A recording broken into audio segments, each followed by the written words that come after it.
Okay, umugong na lang at ayaw nang umikot. Ito mga kamaster, magto-troubleshoot tayo ng ice smasher. Tara mga kamaster, samahan niya ako at alamin natin kung ang naging problema ng ice smasher na to at bakit hindi na siya umikot. Medyo mainit na nga pala ang panahon ngayon, kaya si Mrs. magsisimula na uli sa paggawa ng shake. Marami-rami na din kasi nagtatanong kung kailan daw ba kami magagawa uli ng shake. Kaya ito na mga kamaster, huwag na tayo magpatumpik-tumpik pa. Umpisa na nating baklasin yan. Malaking tulong talaga ang barina sa pagtatanggal ng screw kasi napakabilis silang tanggalin. Kung mapapansin nyo, binahay na ng daga kasi nga hindi na siya magamit. Ang una natin gagawin kamaster ay magpapalit tayo ng capacitor. So isusort muna natin para sigurado. Ang value nito nga pala ay 6.0 UF. Ito nga pala yung papalit natin kamaster, 5.0 UF.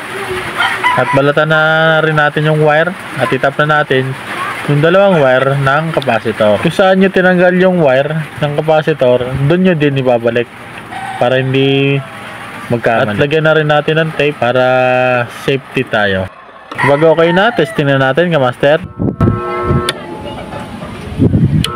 Narinig nyo ba kamaster na umuugong lang?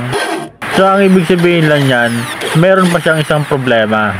So kaya naman, babaklasin na muna natin yung mga screw para ma-access natin yung pinakamotor. Kasi titingnan natin yung winding kung meron ba siyang putol. At kung kaya ba natin i-repair, ay re-repair natin kamaster.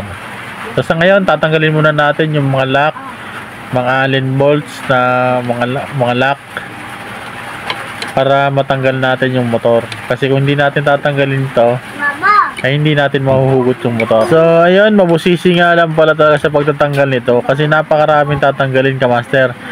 At yung ibang mga bolts ay napakahirap tanggalin. So kailangan ng matinding tiyaga sa pagtatanggal. Kaya kung hindi nyo kayang gawin kamaster, ay pagawa nyo na lang sa technician.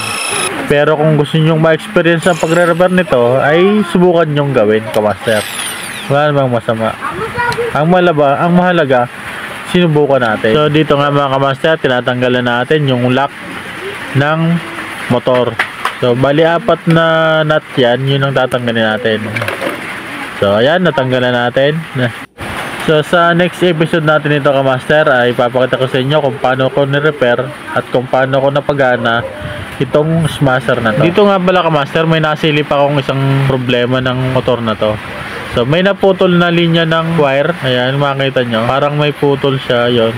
So hindi ko sure kung ito ang problema talaga. Okay, sa ngayon kamaster, hanggang dito muna ang video natin ito. So salamat sa inyong panonood.